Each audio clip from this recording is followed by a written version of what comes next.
Hello friends, welcome back my YouTube channel learning software testing. आज हम spiral model के बारे में पढ़ेंगे। तो लास्ट वीडियो में मैंने एसडीएफसी में जितने भी मॉडल है आपके साथ एक्सप्लेन किए हुए हैं और हमने पढ़े हैं वो मॉडल्स। तो तभी से हम वन बाय वन एक मॉडल ले रहे हैं और उसको समझ रहे हैं। तो उसमें से ही आज स्पाइरल मॉडल के बारे में हम पढ़ेंगे। लेकिन जो भी लोग कॉम्पिटिटिव एग्ज़ाम की प्रिपरेशन कर रहे हैं या कॉलेज एग्ज़ाम की प्रिपरेशन कर रहे हैं और जो स्टूडेंट जो इंटरव्यू के लिए प्रिपरेशन कर रहे हैं, तो उसको ये वीडियो बहुत हेल्पफुल होगी। तो चलो स्टार्ट करते हैं।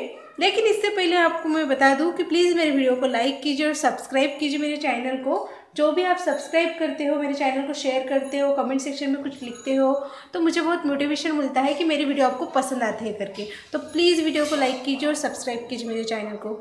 एंड चलो स्टार्ट करते हैं आज का टॉपिक। तो फर्स्ट स्पाइरल मॉडल का। स्पाइरल मॉडल में ये जो आपको लूप दिख रहा है ना, इसी को हम स्पाइरल मॉडल कहते हैं। और उस स्पाइरल मॉडल को हमने 4 पार्ट में डिवाइड किया हुआ है, मीन्स 4 फेज में डिवाइड किया हुआ है। तो फर्स्ट फेज है रिक्वायरमेंट गैदरिंग फेज की, इसको हम प्लानिंग फेज भी बोलते हैं। नेक्स्ट होता है identify and resolve the risk, means risk analyze phase. And then होता है डेवलपमेंट एंड टेस्टिंग फेज, इसको हम इंजीनियरिंग फेज भी बोलते हैं। नेक्स्ट फेज होता है कस्टमर फीडबैक फेज का।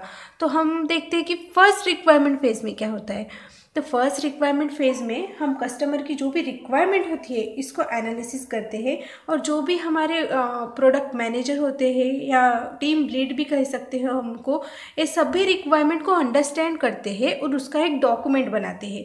उस डॉक्यूमेंट को हम क्या बोलते हैं? Software requirement specification document. मैंने लास्ट टाइम भी बताया था आपको कि जो भी हम रिक्वायरमेंट को गैदर करते हैं उसका जो भी डॉक्यूमेंट बनाते हैं, तो उस डॉक्यूमेंट बनाने को हम क्या बोलते हैं? उस डॉक्यूमेंट को क्या बोलते हैं? तो उस डॉक्यूमेंट को बोलते हैं software requirement specification document.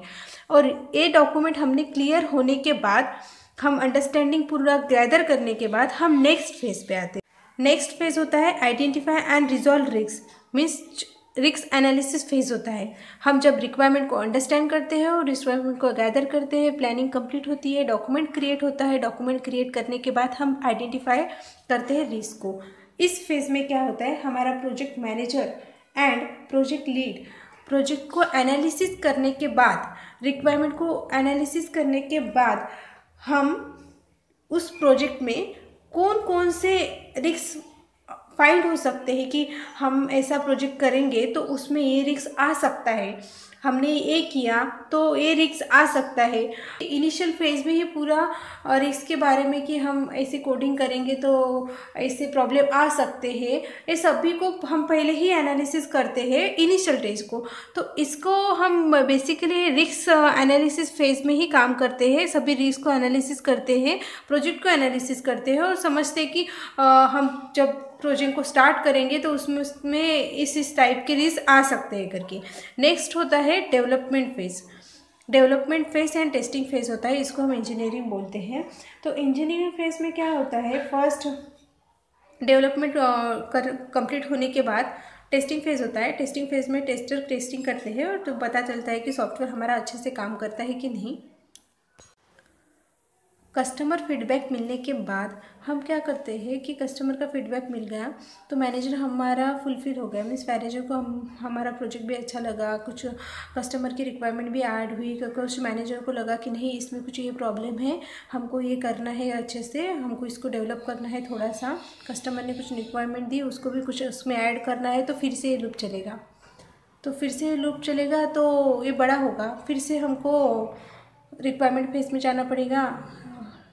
Requirement phase में जाने के बाद रिस्क को एनालिसिस करना पड़ेगा, जो भी नई रिक्वायरमेंट आई उसकी, तो उसको एनालिसिस करने के बाद हम फिर से आएंगे डेवलपमेंट टेस्टिंग फेज में, फिर से कस्टमर की फीडबैक लेंगे। कस्टमर को प्रोजेक्ट डिलीवर होने के बाद कस्टमर टेस्ट करेगा, और कस्टमर को टेस्ट करने के बाद हम कस्टमर कुछ ना कुछ हमको फीडबैक देगा। कस्टमर की रिक्वायरमेंट फुलफिल हो गई तो सब कुछ ओके। लेकिन जब हमारे प्रोजेक्ट मैनेजर को लगा कि नहीं बाबा कि इसमें ये वाला थोड़ा सा प्रॉब्लम है, डेवलपमेंट फेज में थोड़ा सा प्रॉब्लम है, ये हम उसमें डेवलप कर सकते हैं, तो फिर से फेज चलेगा।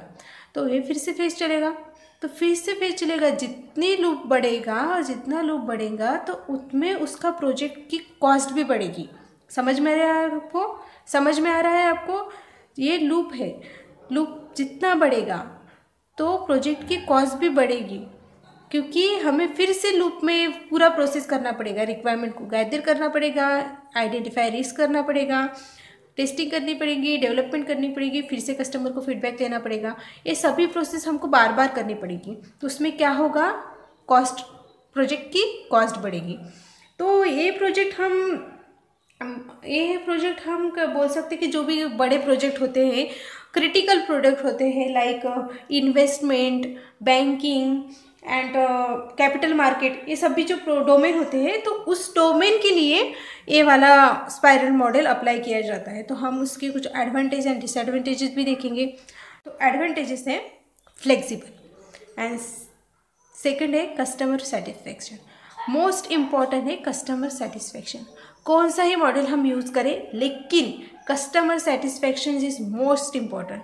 एंड कब यूज़ करते हैं, लास्ट प्रोजेक्ट में। जो भी लार्ज प्रोजेक्ट होते हैं उसी में हम स्पाइरल मॉडल यूज़ करते हैं। Large project and critical project, जो भी बड़े बड़े मीन्स कौन से, बैंकिंग, इन्वेस्टमेंट एंड जो कैपिटल मार्केट, ऐसे जो इंश्योरेंस के, ऐसे जो भी बड़े बड़े डोमेन के प्रोजेक्ट होते हैं ना, तो उसके लिए ही यूज़ करते हैं।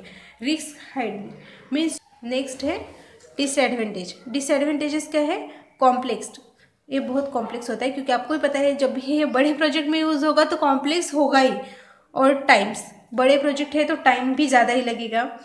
Too much risk analysis means क्या होता है, जो भी हम रिस्क एनालिसिस फेज में क्या होता है, रिस्क को एनालिसिस करते हैं और ऐसा करते हैं कि आपको समझ लो कि आप बैंकिंग में रिस्क एनालिसिस करना ही पड़ता है, क्योंकि बैंकिंग ऐसा डोमेन है, उसमें थोड़ा सा ही प्रॉब्लम आया तो कभी या किसी के अकाउंट में ज़्यादा पैसे चले जाएंगे। तो आप बैंकिंग डोमेन में ऐसा नहीं चलता कि थोड़ा सा प्रॉब्लम आया कि कुछ हो गया करके, ऐसे नहीं हो सकता, इसलिए रिस्क को ज़्यादा एनालिसिस करते हैं। एक्सपेंसिव, मैंने आपको पहले ही बताया है, जितनी बार लूप बढ़ेगा उतनी प्रोजेक्ट की कॉस्ट बढ़ेंगी, जितना लूप चलेगा उतनी कॉस्ट बढ़ेगी, क्योंकि हमको फिर से ये लूप को क्रिएट करना पड़ेगा, फिर से लूप को चलाना पड़ेगा, और सभी फेज पे हमको बार बार जाना पड़ेगा, तभी हम जितना लूप बड़ा होगा उतनी प्रोजेक्ट की कॉस्ट बढ़ेगी। तो ये स्पाइरल मॉडल के बारे में मैंने आपको एक्सप्लेन किया हुआ है। और एक बात बतानी थी मुझे कि आज से क्या करेंगे हम, क्लास तो मैं टॉपिक कंप्लीट करूँगी ही, लेकिन आप क्या करें, जो भी वीडियो देखते हैं तो कमेंट बॉक्स पे ना एक कमेंट कर दीजिए, उस कमेंट में बता दीजिए कि आपको कौन से क्वेश्चन का आंसर चाहिए और आपको इंटरव्यूअर को कैसे एक्सप्लेन करना है और इंटरव्यू को क्या बताना है करके। तो मैं उसको ना वीडियो बनाऊँगी उस पर और आपको समझा दूँगी कि आप ऐसे ऐसे क्वेश्चन का आंसर दीजिए, और आपको जो भी क्वेश्चन डिफिकल्ट लगता है तो आप कमेंट बॉक्स पे लिख दें, तो मैं ट्राई करूंगी कि उसका आंसर मैं आपको जल्दी से दे दूं। चलो वीडियो को लाइक कीजिए और सब्सक्राइब कीजिए मेरे चैनल को। Thank you.